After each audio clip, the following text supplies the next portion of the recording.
Today we're taking a look at Tim Macy's presentation at the 2022 One Real Conference. So Tim's a good friend of mine, and he doesn't have any official title or position in leadership, but Tim has a lot of clout with leadership. He talks to Tamir, the CEO of the company, almost weekly, and for this presentation, he's actually introduced by Tamir, the CEO of Real Broker. So I think it's a fantastic presentation. It really talks about the culture of the company and how joining Real Broker has absolutely changed Tim's life forever. So let's jump right in and start watching Tim's presentation at this year's conference. This is us, and we have an amazing life. We've built this amazing business, and I'm not saying this to, be all hopes and dreams, but I literally am grateful every morning I get to wake up and do what I do and work with all of you. I never imagined we could have such an awesome community and family to work with every day. So I just really appreciate you. There's also one person I have to thank being here, and that is Sheila Dunnigan. Sheila.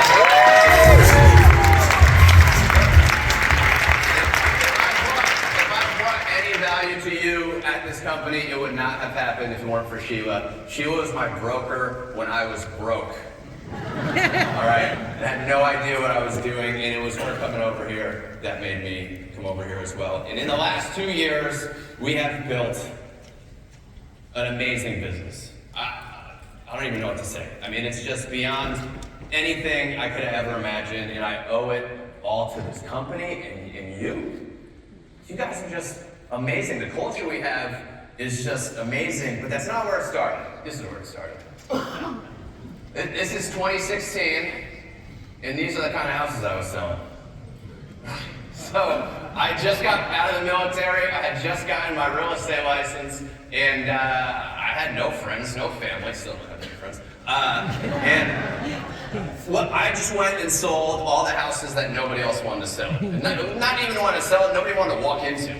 Right? I went and found these things, and this is Pond with our baby daughter there. On her back, she's entering in addresses to vacant houses so I can go try to track down the owner.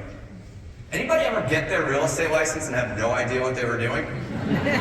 Yeah, this was us. We made $18,000 that year. That's our taxes, $18,000 in our first year. I don't know how we made it. I don't know how we made it. Well, the $30,000 in credit card debt, man, done something. But we did make it. And that number this year will probably be over $1 million. To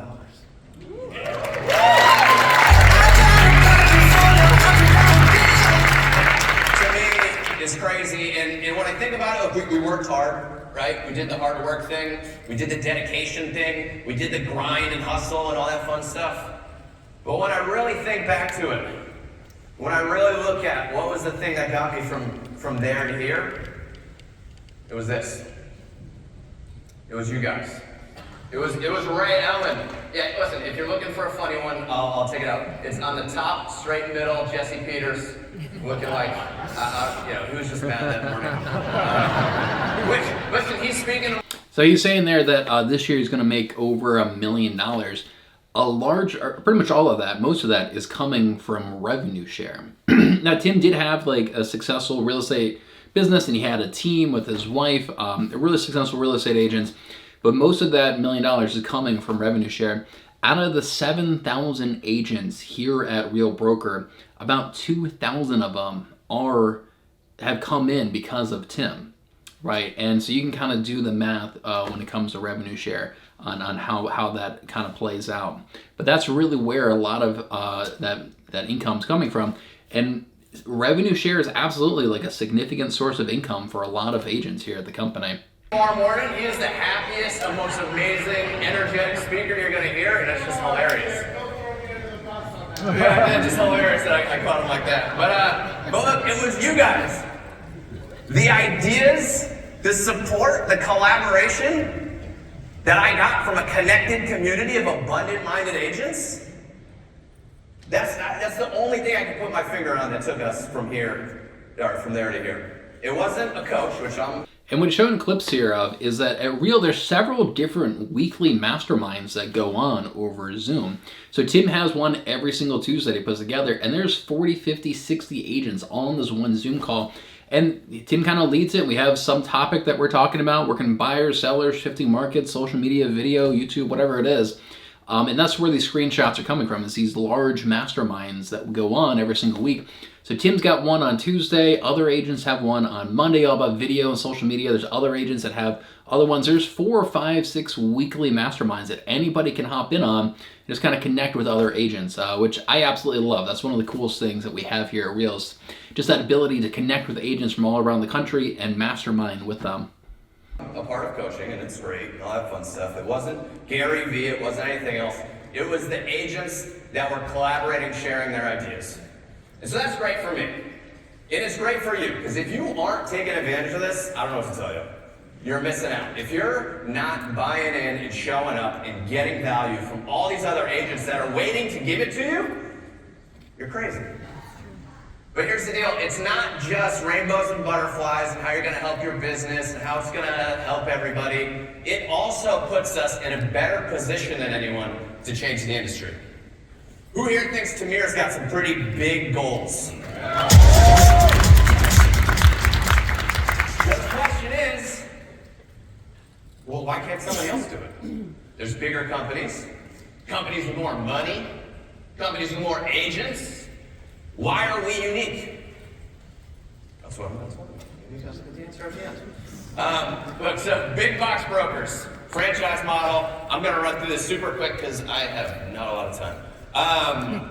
And you guys know I talk a lot. So, big box brokers are all set up very similarly. Okay? You got a big international office in the middle. They go out and they have all these different regions across the world.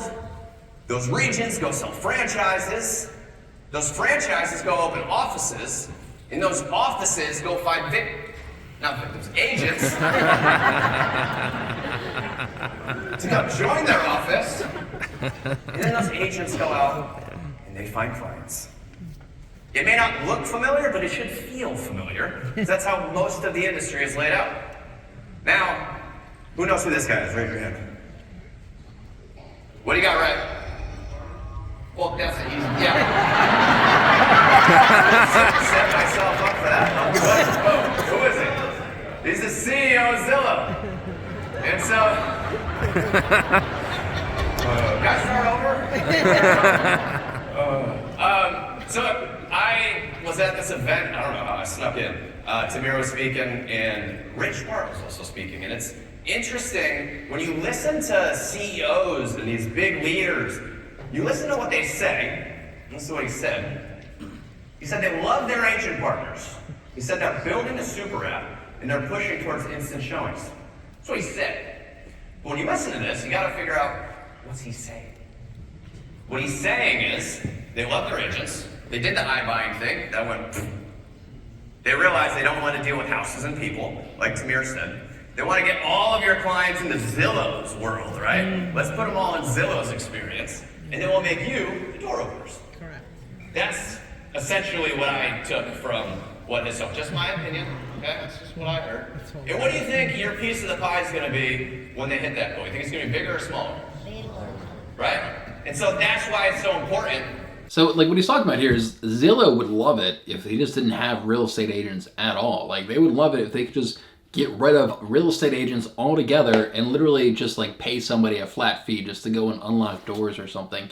And that's kind of what they're working towards, is fully like automating everything and taking the human aspect out of it.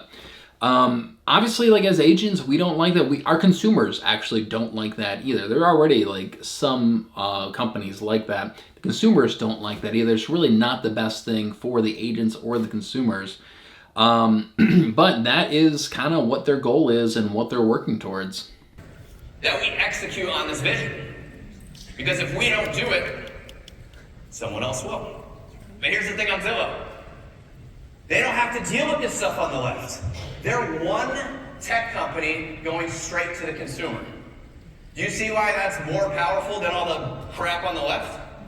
Okay? So, Realogy recently rebranded to Anywhere, which I guess is an upgrade. And this is really interesting.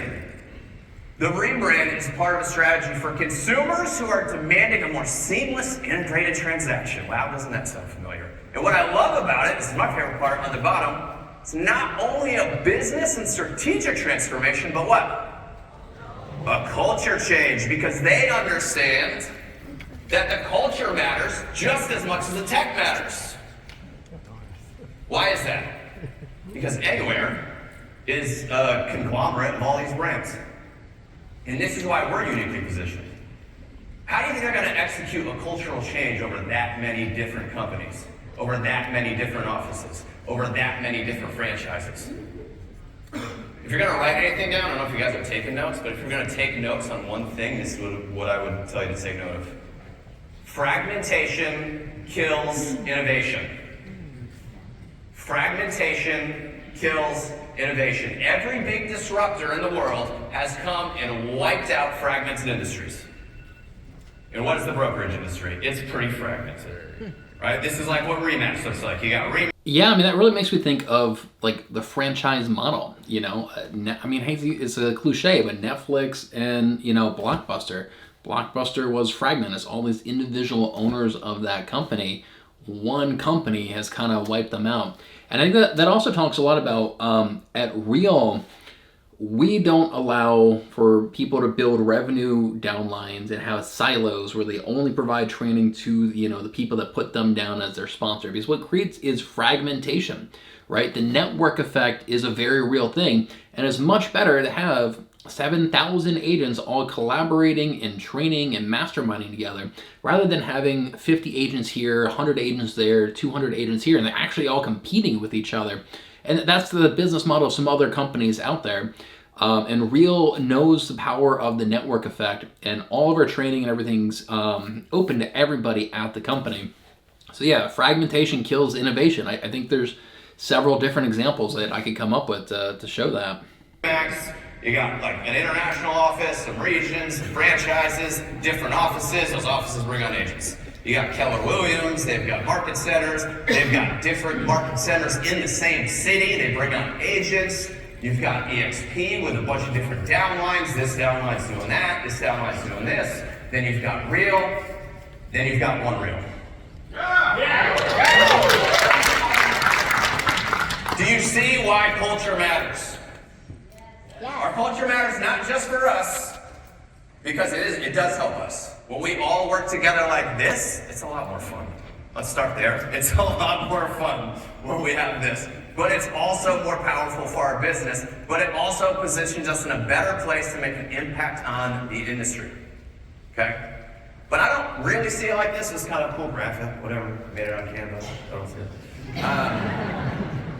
I really see it as this. Because I don't know how much time you've spent working with the company, okay? Where are my Canada people at?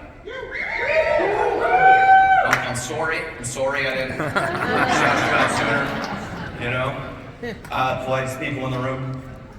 But was Canada like just perfectly done when we opened? No. Can we use the word nightmare? It was rough. And I can tell you, I watched agents that were unhappy go to ecstatic because of what Pratesh's team did with the Canada crew. They listened to them, they built tech for them, they listened directly to the agent. Pratesh's team is at the middle, at the center. I think about my guy Raj, our COO, who's taking 80 Zoom calls with the agents for what? Just to hear what we could do better. Right? Like, I don't know if you know this, but that's not how most leadership works. I went to that event that I listened to the Zillow guy. In all these CEOs, you can tell they were totally disconnected from what agents actually deal with on a day-to-day basis.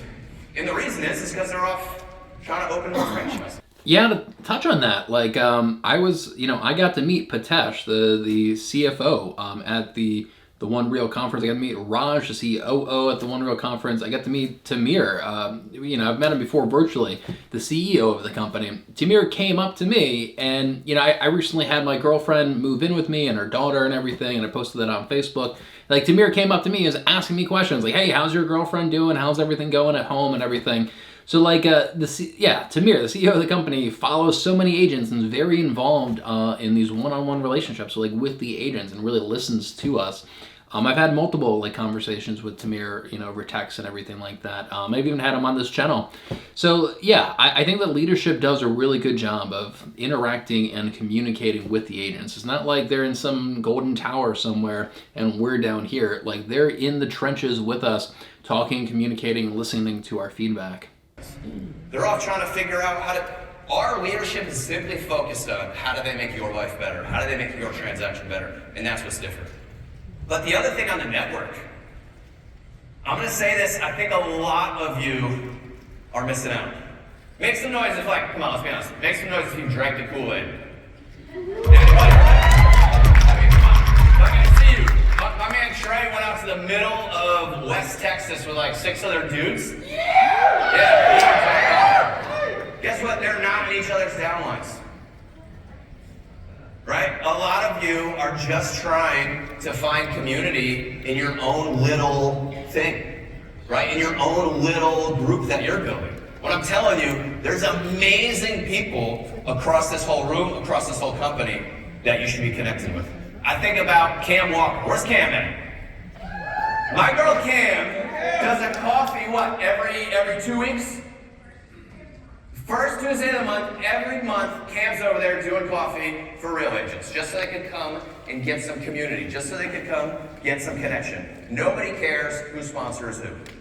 Martin Tirado and Chris Thompson just signed a lease on 4,000 square feet of office space here in San Antonio for real agents. They're not a part of each other's networks, they're a part of one real.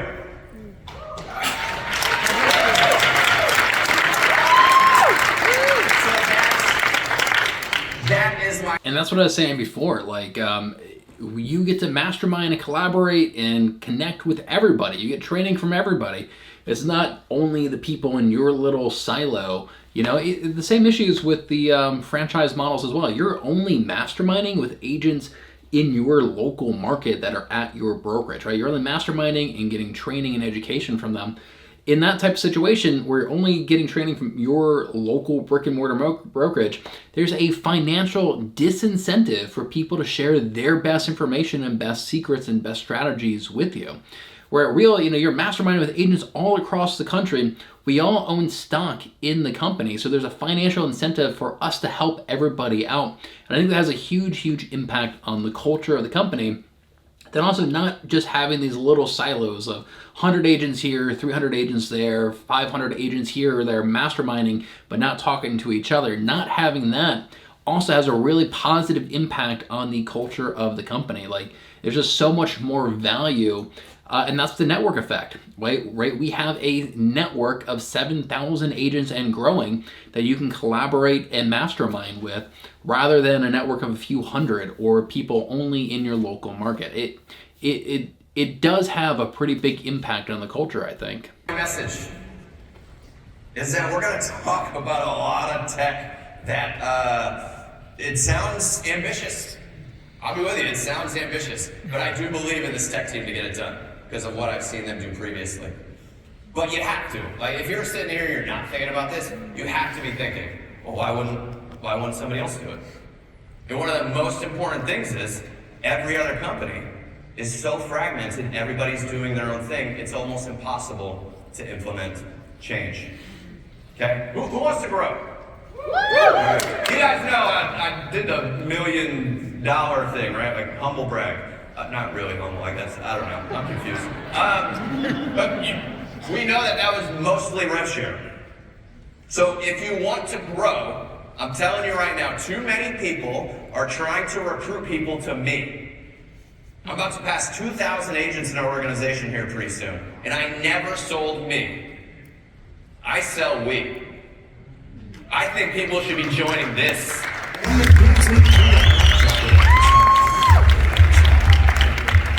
And I think that's pretty significant as well. There are obviously other companies with a similar business model. And a lot of times they're selling themselves. Like, hey, this is why you should join me. Put me down as your sponsor. I'm going to give you this training and this software and this benefit. At Real, like, you don't do that here. You sell the company, sell the community, the culture. So, I just want you to think about that, because I want this company to grow. We're going to go from 7,000 to 70,000 agents. I believe that. And the question for you is, how much of that are you going to take part in? How much of that are you going to take part in? And I can tell you right now, the reason why I'm so passionate about this idea is because there's no one office, there's no one franchise, there's no one brand, there's no one downline, there's no one network that's more powerful than one Real.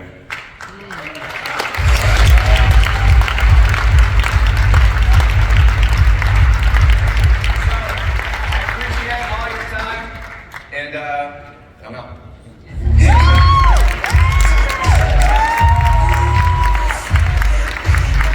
So Tim's a good friend of mine, a real genuine guy, and I think he absolutely epitomizes the type of culture that Real is trying to grow. And I think he really touched on two significant points in here of what makes Real different. So the first one's going to be about our business model. I mean, the truth is, like, we are competing with tech companies like Zillow and Realtor.com and Redfin.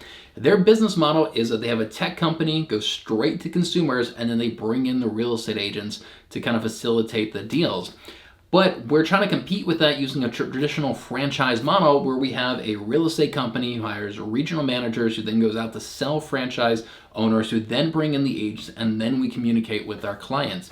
And like, this business model can't compete with this simplified tech-focused business model. But Real can, right? Real is a tech company, goes right to the agents, and then we go right to the consumers, right? Zillow is a tech company, goes right to the consumers, and then brings in the agents. This business model is the only one that can compete with Zillow and Redfin's business model. So that's one thing that really makes us a lot different than a lot of traditional franchises. The other one is just the network effect, right? If you have a traditional franchise brokerage, you're really only masterminding with people in your region. There's other cloud brokerages where you're really only masterminding with people in your downline or in your silo. The other important point that Tim touched on is about our culture and community. So at Real, we have one community of 7,000 agents. We're all collaborating and masterminding and training with each other. And that's very different than what you get at other brokerages. If you're in a franchise brokerage, you're really only masterminding with the people in your market center at that specific office. That's really where you're getting most of your training from. The thing about that is there's a financial disincentive for people to share their best information with you when you're in that market and you're, directly competing against them. With here at Real, like, you're masterminding with agents all across the country. Tim has a weekly mastermind, goes on. Anybody can join that.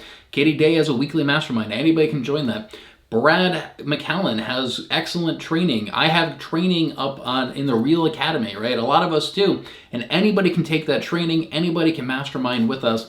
And that's very different than what you get with a lot of other companies. And I think that has a really big impact on the culture of Real Broker. If you want to check out some other presentations from the 2022 One Real Conference, check out this playlist right here of other videos that I have breaking them down. And if you're thinking about possibly joining Real, you want some more information about the company, I want you to email me at malcolm@livinginmaryland.com. I'll send you over an information packet breaking down all the benefits of being an agent here, and we can set up a time for a one-on-one video call with myself. And once again, just shoot me an email at malcolm@livinginmaryland.com. Thanks so much for watching, and I'll see you over in the next video.